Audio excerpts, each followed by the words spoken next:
جی trust کے ساتھ واسطہ یہ ہے کہ میرے بہت پرانے عزیز دوست ہیں احمد کپاڈیا. تو 2008 2007 کے زمانہ تھا جو ان کے فادر کی ڈیتھ ہوئی تھی لطیف کپاڈیا صاحب کی. تو میں اور احمد دونوں بیٹھے ہوئے تھے رات کو. نیچرلی اتنا بڑا کیا کہتے ہیں واقعہ ہوا تھا, تو ہم ڈسکس کر رہے تھے کہ ہم اپنے والدین کے لیے کیا کر سکتے ہیں صدقہ جاریہ کے طور پہ, اور ان کی یاد تازی رکھنے کے لیے, اور ان کے نام میں کوئی نیک کام کریں.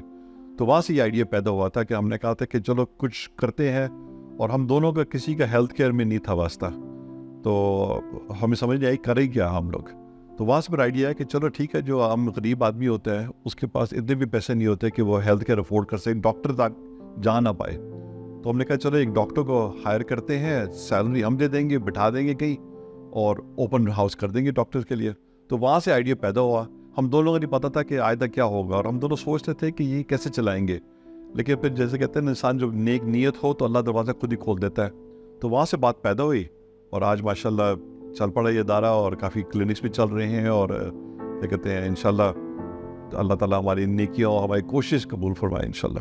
ہیلتھ کیئر پاکستان میں مسئلہ یہ ہے کہ ضروریات تو بہت ہیں, کہ کسی کو پانی کی ضرورت ہو, کسی کو اکنامک مسئلے ہیں, کسی کو نوکری کے مسئلے ہیں, لیکن فاؤنڈیشنل طور پہ اگر انسان کی صحت نہیں ہو تو باقی چیزیں بھی ناممکن ہوتی ہیں.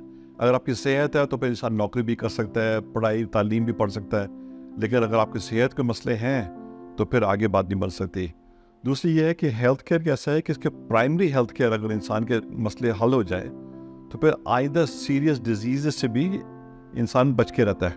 تو اگر آپ کا بیسک جیسے کہتے ہیں نا کہ ہائیجینک لیول ہیلتھ بہتر رہے, تو اس لیے ہم نے سوچا کہ چلو ہیلتھ کیئر پہ شروع کرتے ہیں. اور ویسے بھی مطلب کہ بہت ادارے ہیں جو دوسرے کام بھی کرتے ہیں ہیلتھ کیئر میں. ہماری کوشش یہ رہی کہ ہم نے کہا کہ ایسے آؤٹسکرٹس میں جاتے ہیں کراچی کے جہاں دوسرے ادارے کام نہیں کر رہے تھے اس زمانے میں, اور وہاں پہ ان لوگوں کے لیے ہسپتال تک آنا بہت مشکل ہے, ٹرانسپورٹیشن کے مسئلے ہوتے ہیں, فائنینشیل مسئلے ہوتے ہیں. تو ہم نے ایسے ایریاز ڈھونڈے جہاں نہ تو کوئی اور ہیلتھ کیئر پرووائڈ کر رہا ہے. تو ہم جب جاتے تھے ہم اسکاؤٹ کرتے تھے, اگر وہاں پہ پہلے کوئی کلینک ہے یا کوئی اور فیسلٹی ہے تو ہم کوشش کرتے چلو ٹھیک ہے ان کا ضروریات پوری ہو رہی ہیں.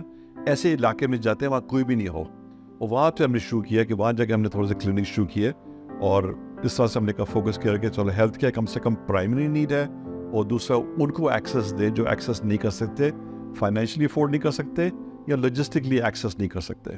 جیسے میں نے کہا ہم شروع تو کیا تھا جیسے ایک دکان لے کے ایک ڈاکٹر کو ہم بٹھا دیا تھا, اور ہم نے کہا تھا کہ بس ہم فری ایکسیس ہے, جو بھی آنا چاہے ڈاکٹر کو دیکھ لے. وہاں سے ماشاءاللہ بات 4 کلینکس تک پہنچ گئی ہیں, اور لاکھوں لوگ روز ہر سال آتے ہیں, فری ان کو علاج ملتا ہے, دوائیاں بھی تک دینی شروع کر دی. اب پہلے کیا ہوا, پیشنٹ آتے تھے ڈاکٹر سے پرسکرپشن لے کے چلے گئے, لیکن وہ بیچارے لوگ اتنے غریب ہیں کہ وہ پرسکرپشن پہ خرید بھی نہیں سکتے دوائیاں. تو پھر میں نے اور احمد نے کہا کہ چلو پھر تم دوائیاں بھی دینا شروع کر دیں. پھر ہم نے فارماسیوٹیکل کمپنیز اداروں کے ساتھ کوشش کی ملنے کے لیے. پھر الٹرا ساؤنڈ کی ضرورت پڑ گئی, تو میں کہا چلو الٹرا ساؤنڈ میں بھی انویسٹ کر لیں, کیونکہ ڈائگنوسس ہو نہیں سکتا الٹرا ساؤنڈ کے بغیر. تو اس قسم کے انسان جیسے میں نے کہا نا, ہم نے نیت تو اچھی تھی, پتہ نہیں تھا ہوگا کیا اس کے ساتھ, لیکن جیسے مسئلے مسائل آتے رہے تو دروازے خود بھی خود اللہ تعالیٰ نے عزت دی اور کھولتے گئے. اور الحمدللہ اللہ کی بہت مہربانی ہے کہ اب 4 کلینکس چل رہے ہیں, اور 5ویں کی بھی ہم بات چیت چلنی شروع کر پڑی ہے آج کل. اور بہت سارے لوگوں نے ہمیں سپورٹ کیا ہے. ہمارے جو سٹاف ہے ان کو میں خاص بولنا چاہتا ہوں, جو ہمارے ڈاکٹرز ہیں, جو نرسز ہیں, فارماسسٹ ہیں, سیکورٹی سٹاف ہیں, وہ ہمارے بہت بڑے کیا کہتے ہیں ایک ہماری ایسٹ ہے, وہ ان کے بغیر تو ہو نہیں سکتا. اور وہ جو کوالٹی ہے کہ صرف یہ نہیں ہے کہ وہ اپنے کام میں بہت اچھے ہیں, وہ جو ہمارا جو ویلیو سسٹم ہے کہ لوگوں کا خیال رکھنا, ان کو علاج پہنچانا اور ایک خدمت کرنا سروس سوسائٹی کی, وہ بھی ہمارے ساتھ یہ ویلیو شیئر کرتے ہیں. تو وہ جو ڈاکٹر صاحب جو ہم نے سب سے پہلے ہائر کیے تھے وہ آج تک ہمارے ساتھ ہیں. ماشاءاللہ 15-16 سال ہو گئے. تو یہ ایسا لگتا ہے کہ ہمارا ایک فیملی جیسے کمیونٹی بھی بن چکی ہے ان کے ساتھ, اسٹاف کے ساتھ. تو اس میں بھی مجھے بہت خوشی اور فخر ہے.